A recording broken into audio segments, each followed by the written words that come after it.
G'day there guys, Marky here, and welcome back to another episode of r/relationship advice. Let's go. Am I the asshole for calling every morning? So my son is a 20-month-old toddler, my wife is a stay-at-home mum, I work 6 days a week, and I'm usually gone for 12 hours a day. I always check in on my son remotely via our nursery cam app, and he's always awake in the mornings at around 8 o'clock. He has a great sleep routine. Our wind-down time starts at the same time every evening. We clean up toys, read a book, and when I lay him down, he's still awake. He falls asleep on his own and sleeps all night for at least 12 hours. It's usually after 9 o'clock before I have a chance to check the camera. This morning when I checked, it was 9:12, and some mornings are closer to 10 o'clock. Every time I look though, he's awake in the dark and standing in his crib just waiting. When I see this, I immediately turn on the brightest nightlight the camera has and speak to him through the camera app. I always tell him good morning and I love him, and he usually laughs and says, "Dada!" And then I leave the app and call my wife to wake her up. I usually have to call 3 to 4 times, and when she finally answers, it's obvious that she just woke up, and only because I called. I tell her that our son is awake waiting for her and that she needs to get up and start their day. This morning, while on the phone, I asked her if she was going to get him after using the bathroom, and she said no. She was going to the kitchen to prepare their breakfast, and then she would get him. I asked her to get him after the bathroom so he could go to the kitchen with her, and she flipped out. She told me that it pisses her off that I call every morning to tell her how to be a mum and that she has a routine. I retorted with, "Well, your routine sucks because he's been awake for an hour and you'd still be asleep if I hadn't called." It just bothers me that he has to wait so long. He needs a diaper change. He's probably thirsty, hungry, and just wants to play. Am I wrong though? Do I need to stop? Please be completely honest with your answers. Thanks. In the comments, you're the asshole. I cannot imagine being a micromanaged mum like that, remotely. Wow. Is your son crying? No? Then he's fine. If he's uncomfortable, he will call for his mum. The kid's not going to cry if it's been normalized that he needs to wait in his crib for 1 to 2 hours. I totally agree with this. 1 to 2 hour wait is just sad. I hated reading this post. Your wife is a negligent mother. It is sad, not the asshole. She sounds lazy, or like she has postpartum. Or like she needs more support and help. I've seen so many guys become ain't crap fathers because they think their wife isn't performing the way they expect. Dude's working 70+ hour weeks so his wife can stay home and she can't be bothered to get out of bed. And he does the bedtime routine, and the kid sleeps through the night so she doesn't have her sleep interrupted. You're the asshole. First, let's start with the fact that your kid is now into toddler range as opposed to infant. Your kid can manage a few moments alone in their crib and will still cry if they need any worthwhile attention. Secondly, let's say that she took the toddler with her while preparing the food. Your kid is now in learning escape methods, getting into crap, cause mischief stage. Let her get the food ready first. Thirdly, best intentions aside, if my husband was micromanaging my mothering, I'd blow a gasket from stress alone. Mums need what sanity remains to us, especially before entertaining a toddler for hours. Fourthly, there was zero indication of why you thought your son was up for an hour, which makes me think that it wasn't necessarily true, so much as you just wanted to add spice to the insult you slung at your wife. You chose her to be the mother of your child. Now let her do her job in peace. He clearly states that his son usually is awake by 8 o'clock and mum doesn't come get him until past 9 o'clock, sometimes as late as 10. That's not a few moments. Look, I don't believe a toddler sits that long without calling out themselves, but you're right, it is listed and I must have blanked it out. Toddlers have these nifty vocal cord things that go off when things aren't quite right. Could mum wake up earlier? Maybe. Is this the way to go about this conversation? Nope. Babies don't cry if they've been taught that no one is coming to soothe them. Leaving the child alone in the dark that long is ridiculous. Why can't she go grab him, say good morning, and set him up to watch her make breakfast? You know, learn actual life skills. He's clearly got the self-soothe thing down since he doesn't even bother calling out to his mum anymore. Well, why do you assume he isn't crying because he's used to nobody coming? In fact, the OP states that when the baby does start crying, that's when mum gets up. Why do people on this sub just make crap up so often? Write a fiction novel or something. And now, onto the update. I was banned from commenting within the first hour because I violated a rule in a comment, and that's why I wasn't responding to anyone. I'm a fairly new Reddit user in terms of posting. I normally read a lot, and that's all, and because of this, I had no clue that a temporary comment ban didn't affect my ability to edit the post. I would have edited the post much sooner had I known that I was able to, regardless of the comment ban. There are so many things that need to be addressed about this post, and the most important one is about my wife. I love her more than anyone on Reddit thinks I do. She is an amazing woman and a wonderful mother. I absolutely do not think she is an incompetent parent, nor do I think she neglects my son. None of the information I provided was ever supposed to convey that negative message about her. My whole issue was, he's awake, he's been awake, why are you still asleep? That's all. And she agreed that she stays up too late, plus has alarms set now. I showed my wife how this post exploded, and she could not believe the kind of attention that it got. She is very much in love with me and does not agree that I'm controlling, nor does she believe that I am micromanaging her daily life. Also, because many people believe that I intentionally left out the medical issues she has, I'll list them here. Postpartum depression, low vitamin B12, and chronic fatigue. Now, let me explain why I didn't list them originally. Her low vitamin B12 is not a deficiency. Her level is just lower than what's considered best for her age. This is according to recent blood work that I recommended. The results state that any number between 100 and 900 pg/ml is within normal range, and her level is 253 pg per ml. The doctor suggested sublingual B12 1000 mcg daily to raise the level up a little, but stated that apart from that, she could not find a reason for the chronic fatigue.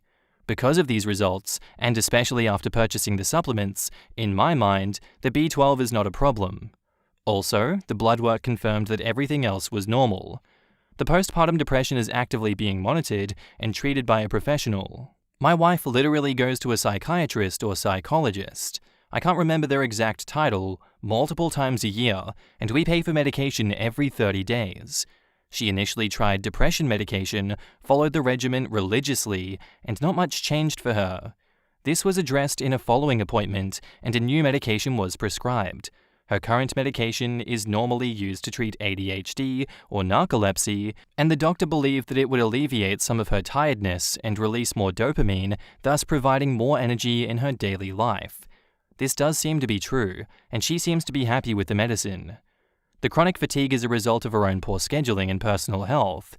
She has agreed that she spends too much time sitting and using the phone. She naps when our son naps, and has trouble falling asleep at a normal bedtime hour due to this daytime sleep. We always go to bed together, and he's told me multiple times that she moved to the living room after I fell asleep because she couldn't fall asleep and was bored just lying there. Then, midnight or later comes, and she's finally drowsy and decides to sleep. However, the overstimulation from social media and phone usage makes it difficult for her brain to reach REM sleep normally, so she falls asleep at 12 o'clock. Our son wakes up at 8 o'clock, 8 hours have passed, and she still feels tired and not at all rested. I do know, and have known, about her condition. We agreed to disagree about the cause of her sleeping problems, and in her mind, she has chronic fatigue because of insomnia, and it's a vicious cycle. In my mind, she stays up too late on the phone and doesn't get the sleep that her body needs. Whether the internet thinks that she's a bad mother, negligent, lazy, or abusive is not important. I know and love the woman that I married. I do feel comfortable leaving her with our kid, and she does an amazing job with him. In a few comments, I stated that she was lazy and didn't do much at home. I won't deny those statements, but in the moment I was still aggravated because the argument over the phone had just recently ended.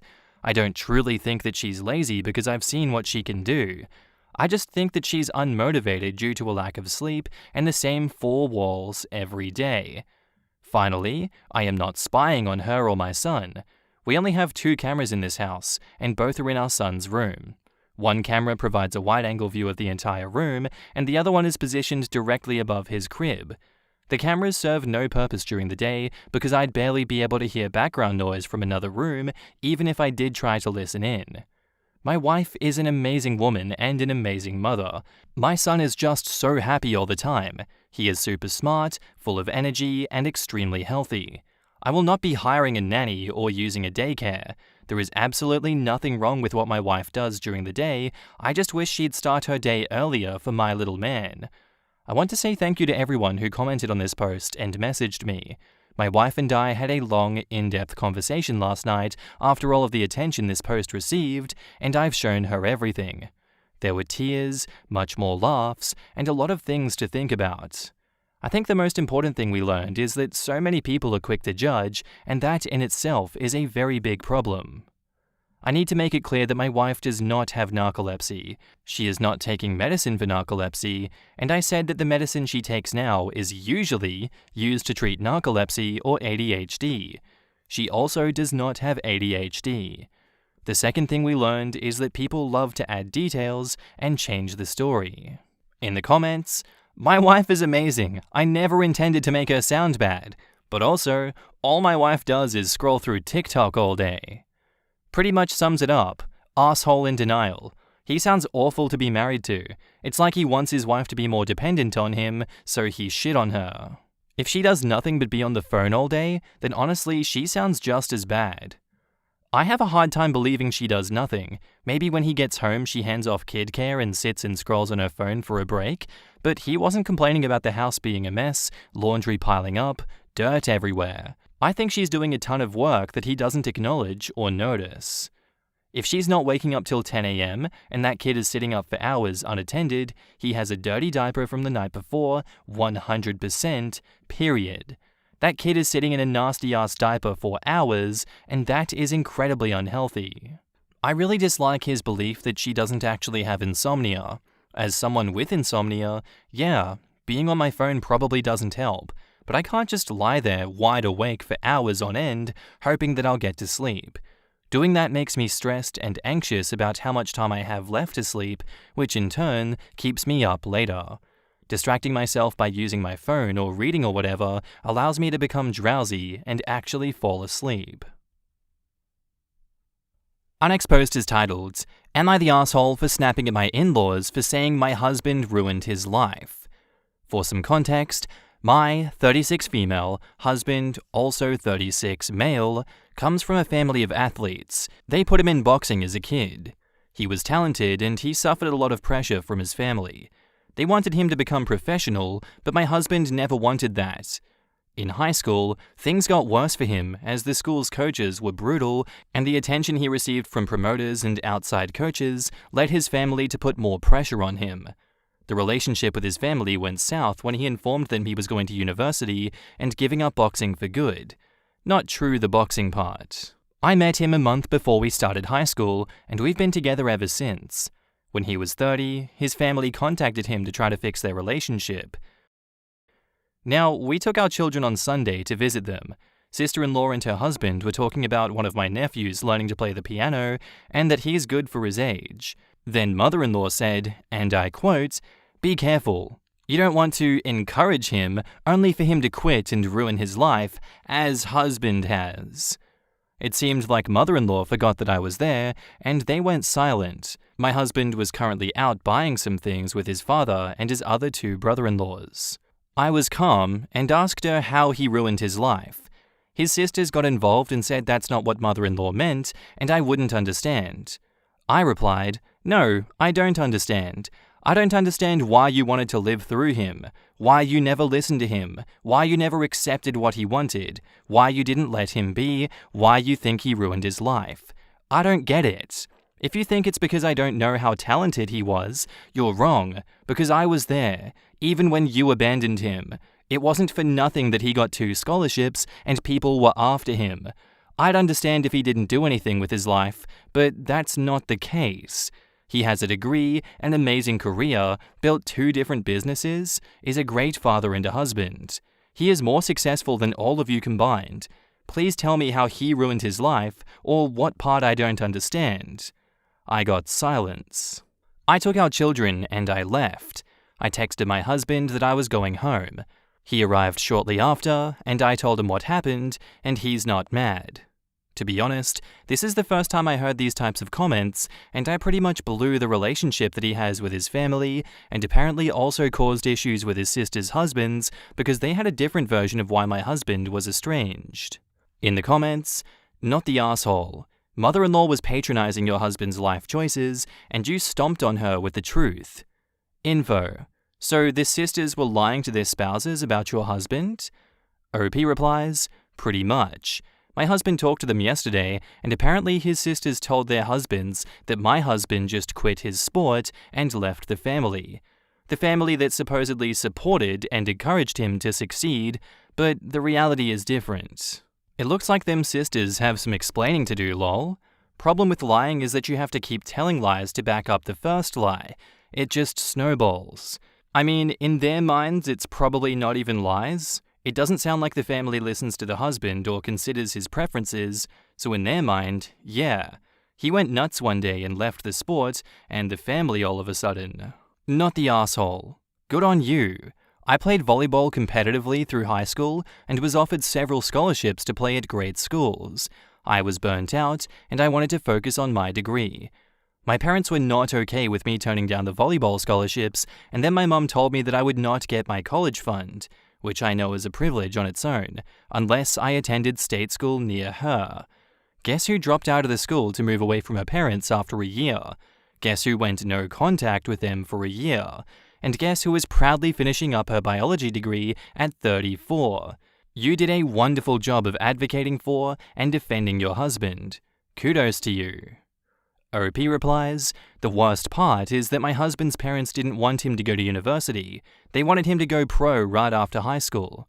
In fact, he was able to go to a pretty nice high school and get good education because his then coach and him tricked his parents.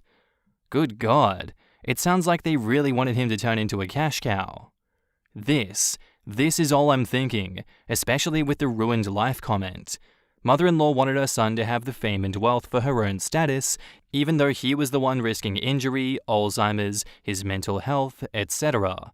His lack of interest in athletic glory meant mother-in-law lost her bragging rights and chance to use him and potential connections for status. OP is a legend for her shutdown and for standing up for her husband. Not the asshole, but your in-laws certainly are. Back up to the post, we have an edit/small update. I never expected this much attention, and sorry for not answering every comment. I will clear some points and give you a small update. First of all, thank you for the kind words and the awards. I reacted on instinct and kind of regretted it, but my husband reassured me that it was fine. He would have done the same thing for me, which I know. He's all smiles every time I see him. I'm sorry for those who went through the same thing. I'm glad you left that horrible situation and that you are doing what you want. Good job. I should have been clearer. Mother-in-law says he ruined his life because he wasted the chance to be recognized and famous, something they always longed for and couldn't achieve on their own. My husband stopped competing once he finished university and not after high school. He had to do it so he could maintain his scholarship. The children weren't present when I exploded. They were outside playing. His sister lied to their husbands about the reason why my husband was estranged. They put the blame entirely on him and downplayed what they did. Someone linked a story about a couple who was dealing with the after-trauma, and it's heartbreaking. Injuries and trauma are two of the many reasons my husband never wanted to make boxing his career. Fortunately, he received minimal damage and sees a specialist once a year to make sure that everything is fine. My husband says that over the years, he felt something was off, so he's not surprised they haven't changed their opinion of him and that they were just faking it to gain access to our kids. Small update. Earlier today, when we dropped the kids off at school, his sister's husbands were there, and they wanted to hear my husband's version. We went to have breakfast, and he told them everything. From their reaction, it was clear that their wives were still downplaying the whole thing. According to one of them, his wife is starting to display the same traits as mother-in-law, so yeah. We agreed to talk on Saturday to plan how we're going to move forward with our children. They go to the same school and are very close. We don't want to disrupt their relationship. As for his parents, we are going to talk to them on Saturday to let them know how their relationship with our children and us is going to be from now on. Thanks to all of you again. And now, onto the update. During the week, we talked to our kids and asked them, without being obvious, how they've been treated by their grandparents. We got positive responses, as they have been treated well, to be clear. We talked to everyone on Sunday without the kids, and my husband was the one who did the talking first, as they were his parents. They tried to apologize, but my husband cut them short. He said that we weren't there for apologies or explanations, but to talk about their new relationship with us. He told them that we are no longer going to take the kids to their house anymore. They will have 2 visits per month, and they will be supervised by us. They will be the ones who plan the activities, and they have to inform us with enough time so that we can approve them. The only time they will see the kids besides their 2 times is for birthdays and holidays. They also have to keep their opinions of him or me to themselves, as the moment they run their mouths with our kids present, it will be the last time they will see them. And as for us, we'll be civil, but that's it. They agreed, and before we left, they told us they are separating, to which my husband replied that he doesn't care. The visits and rules are the same regardless for their marital situation. We could split the visits to 1 each, or they could have 2 together, but that's up to them. The visitations will begin after their situation is resolved. Later that day, we visited his sisters and their husbands, all gathered in one house. Pretty much the same drill, but he listened to his sister. His sisters apologized and told us they're going to therapy again. They asked my husband if he was willing to go with them at some point, but he refused. He told them that their relationship is way too broken to mend, that he harbors no ill will towards them, and the only thing he will give them is common decency. He said that it's good that they're going to therapy again, and he hopes they take it seriously now because their kids and husbands deserve better. With that being said, he proposed that things continue more or less the same. We take our kids to their house, or they bring theirs to ours, but with the exceptions of visits from his parents. We explained to them the deal with my in-laws, and that my sisters and parents are still willing to maintain the same relationship with the kids, but not so much with them. Any comment from them, like the one his mother did, and everything will stop. If they have another plan, we could work it out. They all agreed with our plan. For now, everyone is looking to keep things civil for the kids, which I think is a good thing. Anyway, my husband and I draw lines and we'll make sure that they don't cross them. And now in the comments, take a look at this guy, ruining his life by being happy and successful with no noticeable signs of brain damage. How tragic. Maybe the family didn't know any better back then, but they should be horrified today that they pushed their kid into something so risky when he clearly did not want it. Good for the husband. I wonder when the in-laws talked about separation. It's weird that they waited until the end of the conversation and were like, "Oh, by the way, we're separating." It's possible they weren't planning to tell anyone yet, but with the visitation rules laid out by the husband, they felt that they needed to tell him then. That's how I read it, but I could be wrong. I don't know what the father-in-law's role is in this, but maybe this was the straw that broke the camel's back. Maybe he knew he had abused his son, and he was thrilled that he was getting a second chance. Now that's gone, he is once again a father without a son. That would drive a man to leave his wife. But who knows? I'm purely guessing because I didn't read a lot of the details on the father-in-law. Maybe he's an ass too. And that's where I'm going to leave you guys today. I do hope you enjoyed the episode, and I'll see you in the next one. Bye.